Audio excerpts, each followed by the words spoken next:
Hello there and welcome back.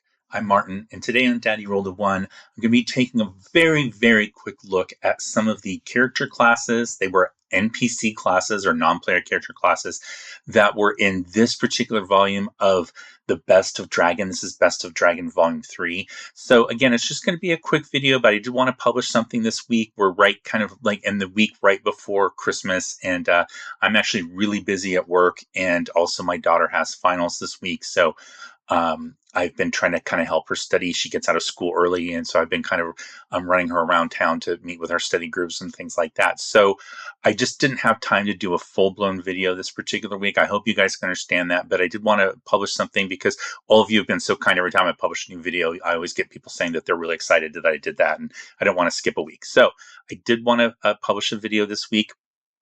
And I unfortunately don't own a print copy of this version of the magazine. So if you've watched my videos on Dragon Magazine before, I showed that I had the print copy of Best of Dragon Volume 1. I showed that in my first video where I first looked at the history of Dragon Magazine. And then we spent a little bit more time with Best of Dragon Volume 2 when I talked about some of the non-player character classes like the Anti-Paladin and other classes that were in that particular magazine. And oddly, I also have Best of Dragon Volume 4, but I skipped Best of Dragon Volume 3. And the reason for that is because at the time I borrowed this from a friend. And if you've watched my videos before, I've talked about a few products that I had back in the early to mid 80s when I first got into the game that I didn't actually own. I had borrowed them from friends. And what my dad would do very kindly was take me into his office on the weekends. And then I would do things to clean up around the office. I would clean his office or wash his company car, do things like that.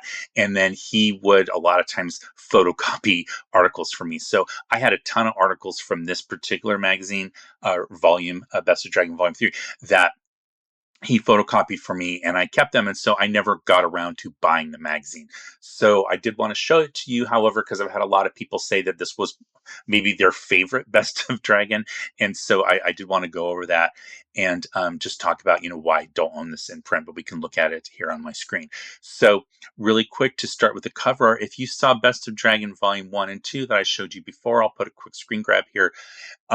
They shared the same cover art essentially. They just changed the colors, but the actual drawing or painting was the same for those two. However, starting with Best of Dragon Volume 3, we're going to see a change. It's going to continue for, I think it goes all the way through Best of Dragon Volume 5. They use the same art.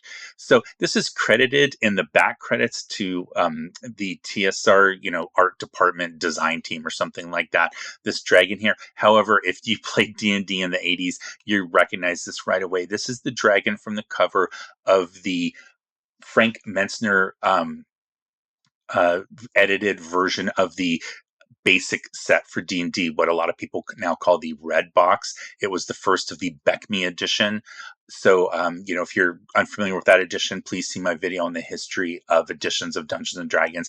I get a lot of comments on that one because, for people that are newer to the game, don't understand what all these different editions mean. I very quickly go through and explain why those exist. But you'll see this cover art there. But this is one of the most iconic paintings. This is by Larry Elmore of that exist in Dungeons and Dragons, and so they cropped it and they used that dragon for these Best of Dragon volumes, starting with Volume 3. Now the cover on this, the background, or the framing, I guess you would call it, was kind of like this shiny coppery bronze color. It doesn't really come across here in the particular online version, but when we get to Best of Dragon Volume 4, you'll see that one where it's very like a shiny silver color. Okay, so Volume 3, this was published in 1983, you see here, and it has a very different look than Volumes 1 and 2, and again, it's just because things were evolving. So Best of Dragon Volume 1, if you remember, they made it very clear that they were going to use the original layout and art that existed for those articles that they picked. So Best of Dragon Volume 1 included articles from the first 7 issues of the Strategic Review, which was the predecessor magazine to Dragon Magazine. Best of Dragon Volume 2 then actually changes the layout. So they talk about, they're starting to pick content from Dragon Magazine, starting with issue 1. They go all the way up into, it was intended to be issue 38, but they included issue 39 because that was the one with the anti-paladin. It was the most popular article at the time of out of print issues of Dragon magazine, so they wanted to sneak it in there. So it goes up to issue number 39, but they changed the layout and they did new art, and they were doing that because they wanted the articles in there to have a more consistent look and feel. And you see that replicated here in Best of Dragon Volume 3. However, the layout is different. They're different typefaces, like everything like that. But again, they're trying to be, I guess you could say, more professional in a way to again make everything have this consistent look. Now, in this particular one, they do reuse a lot of the original art from the articles, but the layout and the typefacing, the fonts, all that stuff is a little bit different. So there's no introduction in this. They, like, unlike volumes 1 and 2, where they tell you, like, we were grabbing articles from these particular issues of the magazine, and we did where they did surveys and things to find out what kind of content people wanted to have in the magazine in those volumes. They don't do any of that here. They just jump right in. So the bulk of this particular issue, you can see here, it's going to run almost 80 pages. And the first, like, little more than a third of this is dedicated to a very famous series of articles by Roger Moore, who ends up later being the editor of Dragon magazine, really during the time period when I was reading it a lot. But he writes a series of articles called The Point of View for each of the different species in the game at the time, the main ones that were part of advanced Dungeons and Dragons. So dwarves, elves, halflings, gnomes, and half-orcs. So half-elves are kind of covered in the elven article, the Elven Point of View, but those are a very famous series of articles. I'm not going to go through them right now because I am going to get to those later when we go through our issue by issue look at Dragon magazine.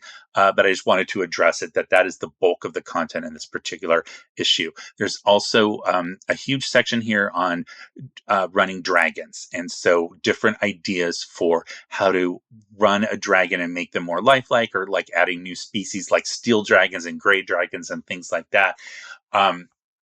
And so that was a big part of this as well, about 10 pages. And then you have this section on the different character classes and this is all advanced D&D. So none of this is really applicable to basic D&D. You could use the point of view articles if you wanted to, because there's really not a lot of mechanics in there, other than they do put in some new gods for the different species, like their pantheons. And there's maybe a couple of monsters, but the bulk of those articles just about what it means to be a dwarf. You could apply that to the basic game. But when you get into section 3 here, playing with class, and looking at the thief and the druid, those are written very specifically for the advanced Dungeons and Dragons game. So really fun in this one. These are really applicable articles, even if you're, like, say, a modern player, you're playing 5e, or maybe you're sticking with 3e or something like that. But this article here on the thief is basically giving advice to DMs on how to create situations where a thief can shine and use their skills. And it talks about picking pockets. So I think it's now called sleight of hand in 5e, and that might have even started back in the 3e days. But originally, it was called pickpockets, and it was a skill that only thieves had. So only thieves could do that.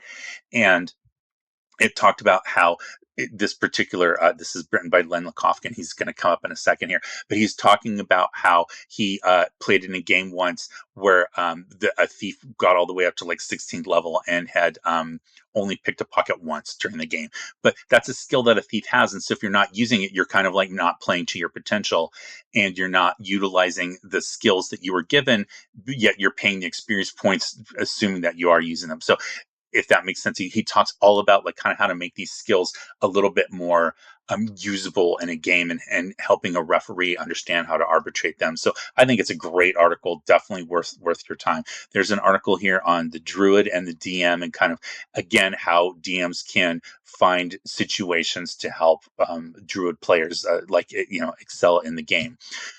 There's another famous article here about paladins, and it's not easy being good. So in this particular article, in this version of the game in Advanced D&D First Edition, paladins could only be lawful good. And so this article is written about being lawful good. Basically, people might have some different thoughts about what that really means. And this article by Roger Moore goes into, like, kind of helping to define what lawful good means and how to role play it. It's a very famous article.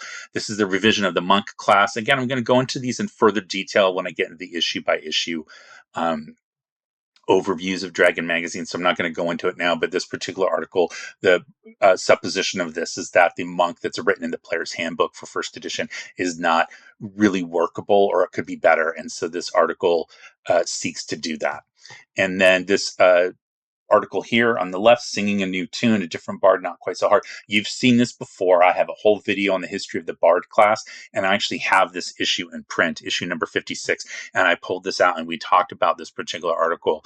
And this was a revision to the bard that was in the player's handbook that, again, if you watch that video, that particular bard was a weird combination where you had to start as a fighter, and then you stopped being a fighter, you became a thief, and then you stopped being a thief and you become a druid, and by the time you become a druid, you were then a bard. So you've been through about 10 levels of another class minimum before you qualify to be a bard, if you want to play a bard. And this version of the class says, no, let's write a version where you can start out at first level as a bard. And that's the version of the class that eventually moves into second edition advanced D&D. Not this particular version by Jeffrey Goals, but this was the inspiration, I think, for that particular class in second edition. All right, then the first appearance of cantrips. This was in issues 59 and 60. Just wanted to point that out because cantrips have not always been in the game. They were added to the game later. And then, so this is the first appearance of those from Magic Users and Illusionists, an article on spellbooks. Now, here's the bulk of what I was going to talk about in this video here. This is creating new challenges, and basically it's saying that player characters aren't the only people that operate in the world. In fact, they should be the exception, not the rule. But they need challenges. And so in this particular section, it's saying like these are some new, alternatives that a DM can suggest into a campaign for player characters to interact with, but it's not going to be the same things that they're used to, and that helps keep things fresh and different. So they're using very careful language here because they know that the average person that bought this magazine back then and read these ideas, there's going to be one new species in here called the winged folk, and then there's two new classes, and those are where we're going to spend most of our time talking about. They know most people are going to read those and go, I'm going to use this. I want to play one of those as a player character. And Gary was kind of against that with Advanced D&D. Gary kind of held Advanced Dungeons and Dragons very close to the vest, and in his mind, like if he wasn't writing the rules for it, then it wasn't really official. And so any new classes that appeared in Dragon Magazine for Advanced Dungeons and Dragons at the time, they were very careful to qualify those classes and say, these are non-player characters. These are not for player character use. Even though I think they had to know that's what everyone was going to use them for anyway. So it's just some weird language of the time. But let's dive in. So this is the winged folk. Again, I'm not going to go over this because I'll cover it when we get into this particular issue. But this was like a new species that they were showing you. So you see they have stats here as being a monster, but they also talk how you could use it for NPCs, non-player characters, and like what classes they could be and things like that. All right, now let's get into the Alchemists. This is what I wanted to talk about. So there are only two new non-player characters in non-player character classes in this volume. So Volume 1 had quite a few. It had the first appearance of the Ranger, the Bard, the Illusionist, and it also had, I'm trying to think of, there were some other classes in there as well. And Volume 2, again, we went over that before, but it had quite a few classes, and it had scribes and samurai, and again, it had the anti-paladin, which was like the big one, had the ninja. So the anti-paladin and ninja were the two most popular ones. So this one, they make a change, and partly it was just due to the articles that they were publishing, what had been published during this time period that they were covering for this volume. But they only included two classes, both by the same individual. This is Len Lakofka. Now, we have talked about Len Lakofka before. You would want to see my article on the history of Dragon Magazine. So I've already linked to that before, but that very first one where I go into a little bit about some magazines or zines or publications that existed prior to Dragon. And I talk about one, it was a zine called Les Ans Dangereux, and that was a diplomacy zine that ended up becoming sort of like a Dungeons and Dragons zine over time. And that was published and created by Len Lakofka. And then he also, I talk about that in my article on the history of the illusionist class. So I'll link to that video up here. But there is a section in that, if you go to the section on the illusionist class, and it talks about how Len Lakofka had created a pyrologist class or a pyromancer. Forget the exact terminology that he used, but basically a fire-based magic user class in his Les Dangereux magazine. So I talk a little bit about his history, but Len Lakofka has been around D&D since even before the beginning. He met Gary Gygax prior to the game of D&D being published, and he met him through wargaming connections, and they became friends. And Len Lakofka ends up creating his own campaign world in what's known as the Lendor Isles.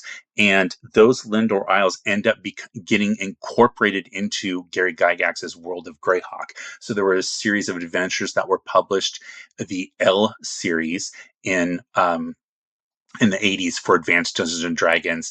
So The Secret of Bonehill was the very first one, and then it was followed up with The Assassin's Knot.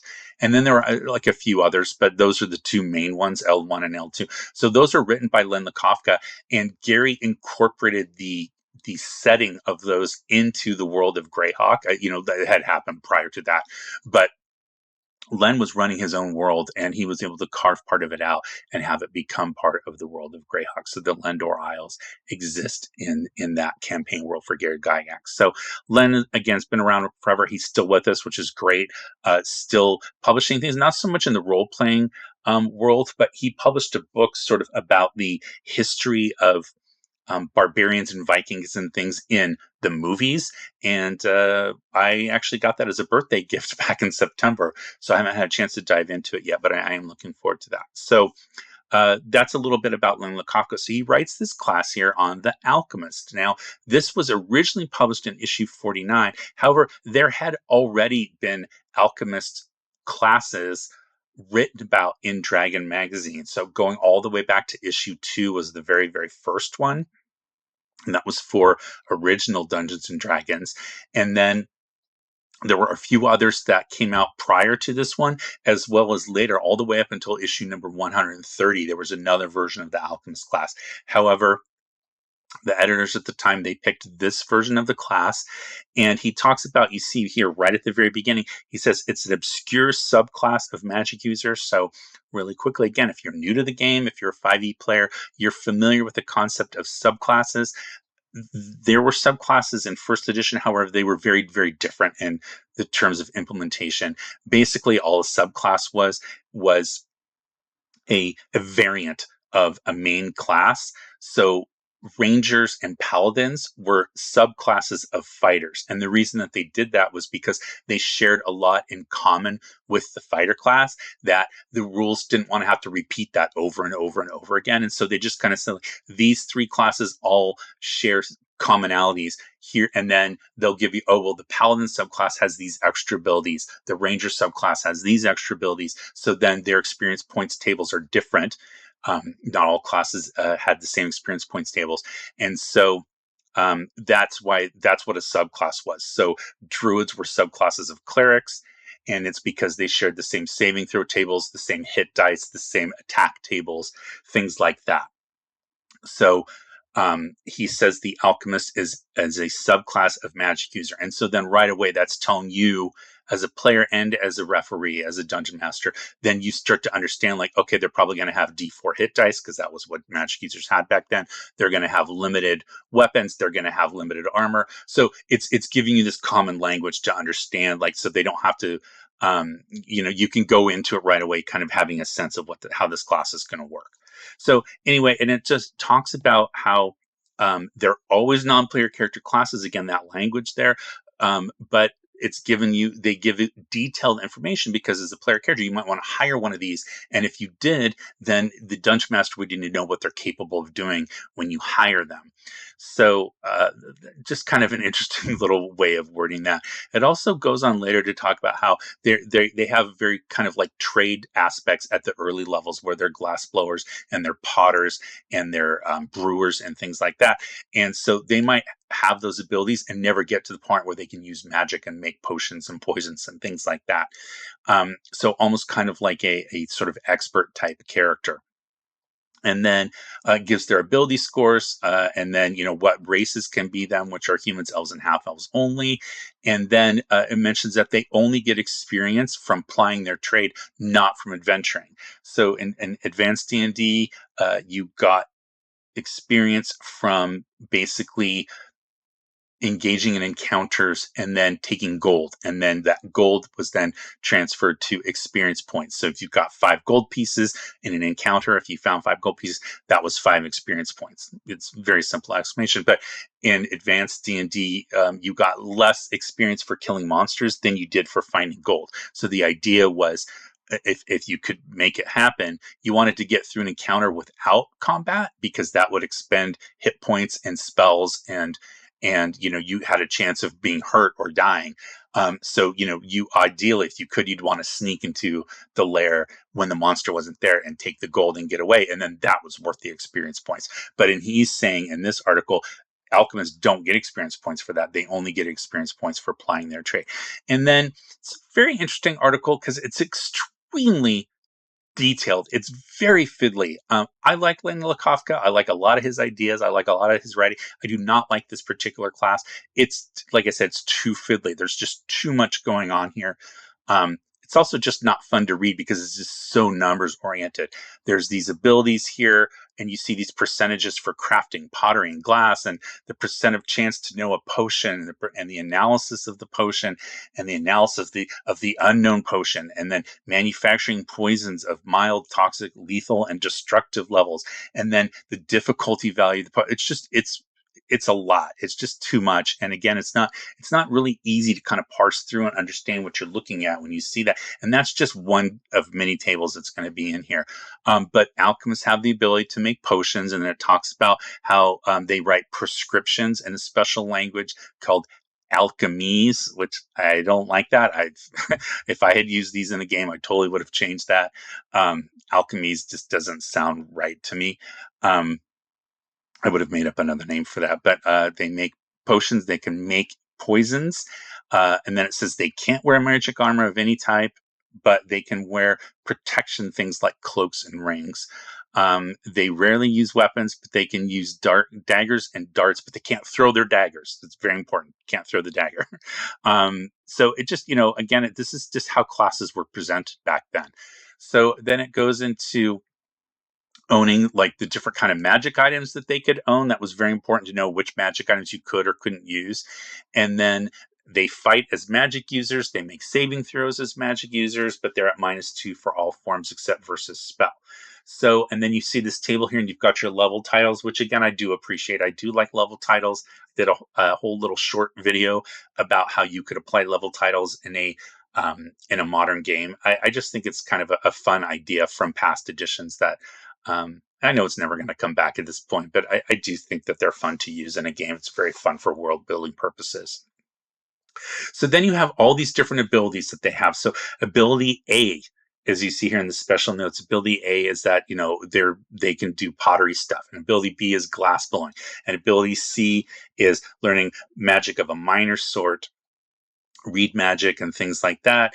There's a whole section on how they can copy some magic user spells, but they have to employ spells to do that, and then they can't actually learn that spell. They can just copy it, and then vice versa. If a magic user has the right spells, they can read something written in, again, that alchemies language, but they can't memorize it and put it like, so every time they want to read that spell, they'd have to cast. I think it was read languages or read magic and comprehend languages. They'd have to cast both before reading something written in alchemies. So very detailed on the interaction between alchemy and arcane magic. So it talks about that, and then brewing ability D, and then just look at this whole column here. That's all about brewing. And then ability E is on distillation. And it just keeps going, like just on, and like all these percentages and all these different things. And there's good stuff in here. It's just, I really think this could have been condensed and made a lot less. I know I keep using this word, but there's just too much to fiddle with in this. It's just, I think it really could have been changed a lot. Okay. And again, I'm not trying to denigrate anything about Len Lakofsky's great designer. I just, for me, didn't particularly like this version of The Alchemist. So he goes through this a little bit more. And then you get to this page here, fun little cartoon, and then it gets into the different spells that alchemists can know. And it does include some new spells like identifying minerals and mending and wizard glue. And mending's not a new spell, but it's a different use of the existing spell.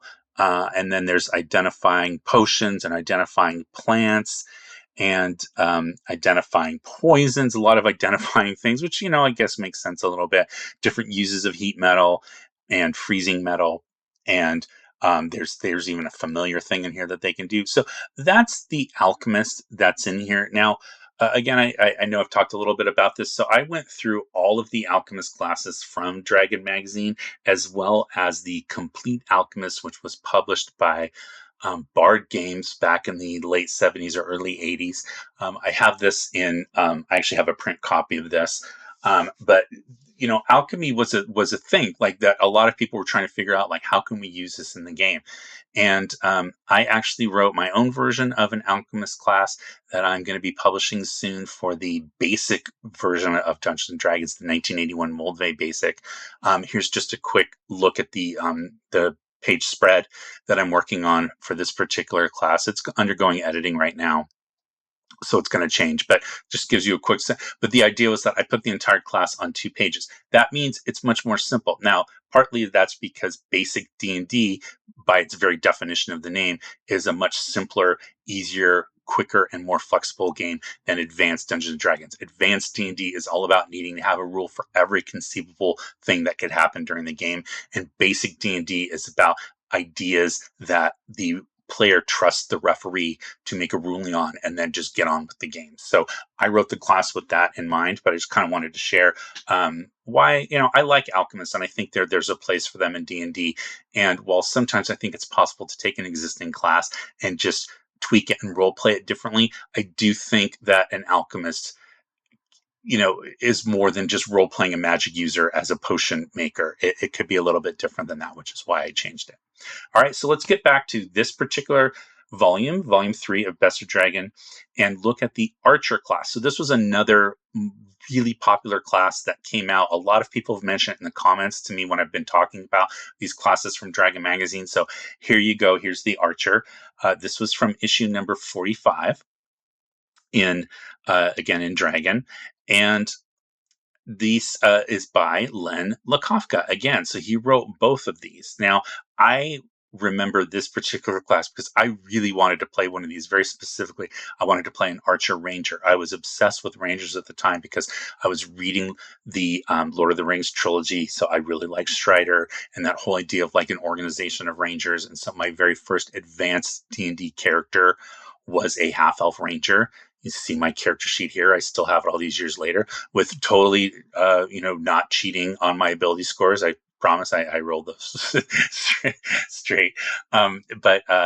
So that was my character. And as soon as I saw this article on the Archer Ranger, I begged my DM to let me play one, and he wasn't into it. So I never got to play one, but I read this article over and over. But Len talks about movies as being the inspiration of his class, and the Errol Flynn Robin Hood movies where he's killing 5 or 6 people with just like one arrow and things like that, and are all within 1 minute with single one at a time arrow shots.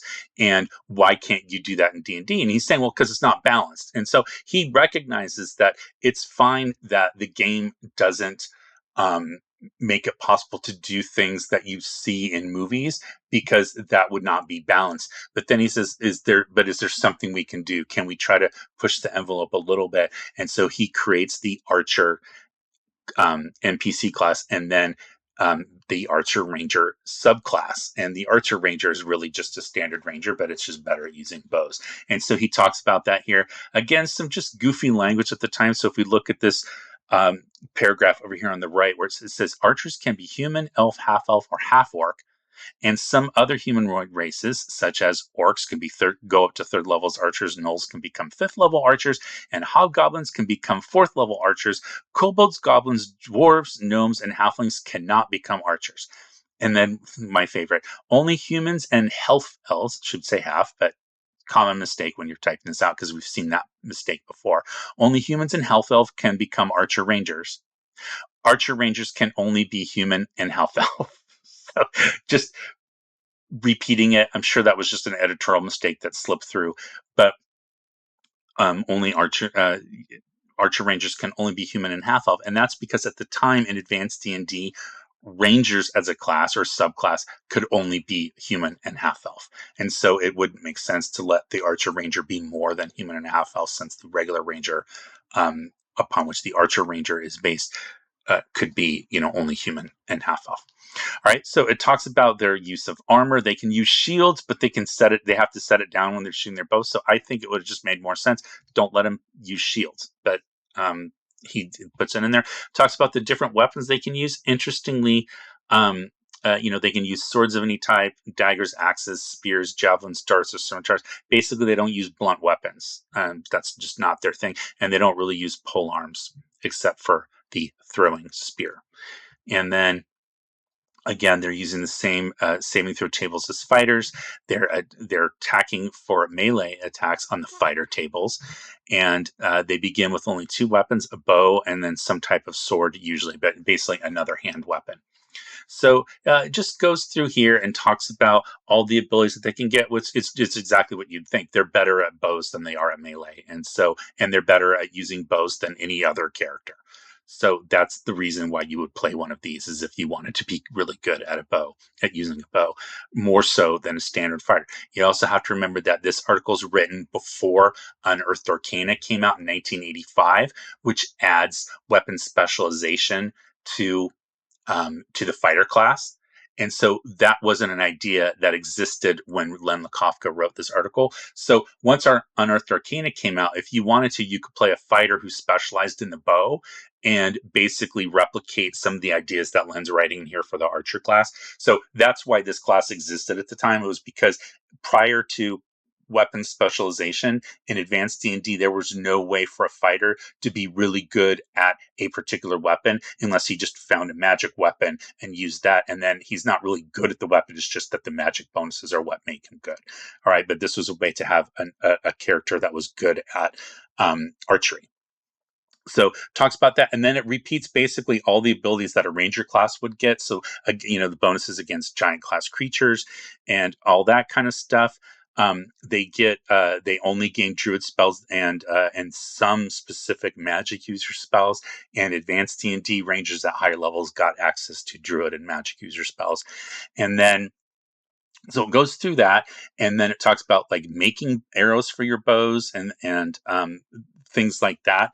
And then point blank range and how you can do that, because that typically wasn't a thing that you could do with a longbow in a game. Like, you can't shoot into melee combat at point blank range, but an archer can at higher levels. So so it talks a little bit about that, and then it gets into again, you've got your level titles here, which again, I've mentioned that, but I do appreciate that. So that's your section here on the archer, and then again he refers back to the Errol Flynn Robin Hood movies. Then that Errol Flynn in Robin Hood was considered an archer grand master and was not a thief of any type. And then he gives you the stats if you want to recreate that character as an NPC. So he's a 14th level archer grand master with strength 16, intelligence 17, wisdom 15, dexterity 18, con 18, and charisma 17. So very, very good scores there. And then he's got magic leather armor, things like that. So just as a fun aside as well, I live in the city of Pasadena. I think I've mentioned that before. There is a archery range very close to me where I have taken archery lessons, and that is the same archery range where a lot of these Errol Flynn movies were shot. When he's shooting his arrows, they had to go to a special location because they wanted to be outdoors, but they needed to have kind of like a closed area. So they, a lot of the movies were shot in that particular area. It's very forested. There's lots of trees and trails and things like that. And I was fortunate enough to take lessons from a husband and wife team that end up, they actually do a lot of consulting for Hollywood movies when characters have to use bows. And so if anybody out there remembers, there was I think it's still around, there was a blog and a website called Geek Dad. And a lot of times they would have a guy on where he would review movies that featured archery, and he would talk about if they were doing it correctly. So that's the guy. I actually took lessons from his wife, but they're like a team. And so that's my little connection to the Archer class here. So again, here just at the very end, you see that this was edited and the interior designs by Kim Mohan. So he's going to come up. We're going to talk about him more. He wrote a lot of books for advanced D&D. I mean, I want to say he's best known as being the editor of Dragon Magazine. I don't actually know if that's true because he did so much more than that. I was very influenced by Kim Mohan's work as the editor of Dragon during his tenure there. He had actually, if I remember correctly, had 2 different tenures. He was editor, and then someone else came along, and then he came back. But then he also wrote, as an example, the book, The Manual of the Planes for Advanced Dungeons & Dragons, and that's just one example. So that's Kim Mohan. You see the artists here. So you see the contributing artists. They put Larry Elmore's name first, and it's not in alphabetical order, so there's no reason they should have done that, except that we talked about this where it says the cover design was by the TSR Product Design Department. So again, they used his painting of the dragon, Larry Elmore's painting, and then the art department and put that frame around it and everything else. But that was his dragon. So some other names here that will pop up. So Todd Lockwood, he becomes again famous within these circles. Did a lot of art for D&D. I remember him mostly from the 3E days, so 3rd edition, but all the way back here in 1983, he's doing art for TSR, so pre-Wizards of the Coast, pre-3rd edition. But I kind of remember him, again, best as doing art. I think, he was around during 2nd edition days as well, but again, I remember seeing his name a lot during the 3rd edition days. And Jim Holloway, very famous, and Roger Ropp as well. So I'm going to get into a lot of these artists and stuff as we do our issue by issue look of Dragon, but I just want to do this quick video again right before the holidays here to give you guys some new content this week. So with that, I just want to say thank you again very, very much for watching. I'd say thanks for making this a great year, just in case I don't get another video out next week. I started my channel back in February, and I've just had some really great growth on it, and that's all due to you guys and your support and sharing my videos and commenting and liking them. And even if you don't like the video, that does help. Although if you don't like it, I'd love to hear in the comments like what you didn't like about it. I'm fine with that. But thank you so much for your support. Thank you for watching. And I will be adding the bonus content at the end. Again, it's going to be a little holiday theme, so that will be coming up at the end of this video. I'll be doing more videos on the history of Dragon Magazine. And I'm going to add it, going back to some of my campaign videos. I know a lot of you don't watch those, but there's a subset of you that really, really enjoy them. And so I will be doing another campaign update video soon. I'm going to change the title. Right now I call them Campaign Prep. I'm going to change it to DM Advice because I think that might be a little bit more applicable to what I'm trying to talk about in those videos. It's about how I prep a campaign, but that's not all I'm talking about. And that still falls within that DM Advice kind of category. So another one of those will be coming up. And hopefully I will have another video next week before the end of the year. But just in case, I'd like to say happy holidays to everybody and happy new year. Thank you for your support. I really, really appreciate it. And thank you very much for watching. Please, if you could take time to like the video, leave a comment. And then while you leave a comment, drop down into the show notes and you'll see where you can join me on social media. I love chatting with folks on Facebook, on Twitter, on Instagram, on Blue Sky. You can see a link to my blog. I promise I'm going to start updating my blog more soon. It's just the YouTube channel has been taking up a lot of my time, but as I kind of get into a rhythm here, I'm going to find time to start putting more content back up on my blog. So look for that soon. And you'll find a place where you can purchase something at my shop, and with exclusive designs that are for tabletop role-playing game fans, or maybe you have a friend or a loved one, or maybe you want to buy something for your DM or your GM or whatever to say thanks. Great place to do that in my shop. You can buy them a shirt or a hoodie or a mug or a poster or a notebook. I have like little fun notebooks that you can take with the designs on them, and you can use them for different one for each campaign or each character, whatever you want. So that's all. Thanks again. Stay safe. Happy gaming. And I will talk to you next time. Okay, and now for the bonus content, what I was drinking, what I was listening to while I was preparing my notes for this video. So again, it is the holiday season, and I was drinking this. This is Shiner Holiday Cheer by, I think it's pronounced SPOETZL Brewery, and they are out of Shiner, Texas. And this is an annual release by them, so it's pretty consistent year to year. But this is an ale brewed with peaches and pecans. I know it sounds weird, but it actually does have some Christmas spices in here. I try to track down a bottle once a year during the holiday season just to kind of compare and contrast year to year. And then what I was listening to is this. This is James Brown, A Soulful Christmas. So I recorded this on the 19th of December, and so again, we're in the middle of the holiday season. For me, it's Christmas. I like to celebrate, and I know people get really tired of Christmas music, and so I'm trying to showcase some records that might have songs on here that you may not have heard a lot, so that you maybe not be sick of them. So this has got one of my favorite Christmas songs on it called "Soulful Christmas." But it's James Brown doing stuff, and this particular record originally released in 1968. My copy is a stereo version on a reissue from 2014, so it was actually out of print for quite a while. But this particular Christmas record, James Brown did, I think, 3 different Christmas records. This one is pretty much all original songs. He does do covers of songs like White Christmas and things like that on some of his other albums. But this one is where he does his typical James Brown stuff. And so a lot of great songs on here. Tit for Tat, Ain't No Going Back. Santa Claus Goes Straight to the Ghetto is a classic. I just really like this record a lot. So, give this a chance. You can find it, on your streaming services and stuff. And, again, it's just kind of a different take on Christmas music, and maybe kind of get you out of the rut of just listening to the same stuff all the time. So if you ever want to join me on social media to talk about records or beer, the 2 best places are for beer would be Untappd. So it's in the show notes. There's a link in there where you can join me on this app where people check in their beers and then they chat about them. So you can join me there if you are interested in that. Or if you are interested in vinyl, you can go onto Discogs and see my profile there and see what records are in my collection. So again, that's also in the show notes. So that's going to be it for now. Thanks yet again so much for watching my videos this year. I really appreciate it. Here's a couple more videos that you might want to check out if you have some time.